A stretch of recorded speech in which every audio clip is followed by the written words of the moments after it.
Hello everyone, welcome back to our channel Guide Hub. In this video, we will be learning how to call someone in Zangi.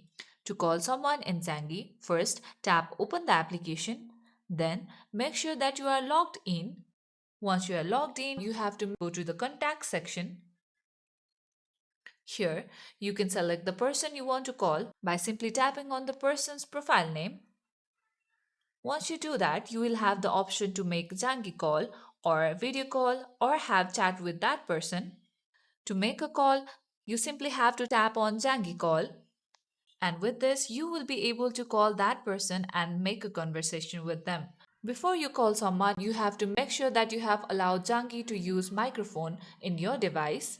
Calling someone in Zangi is a great choice as it offers secure, high quality calls with end to end encryption, ensuring privacy and protection from eavesdropping. Unlike many other calling apps, Zangi is optimized for low bandwidth connections, meaning it works well even on slow or unstable networks.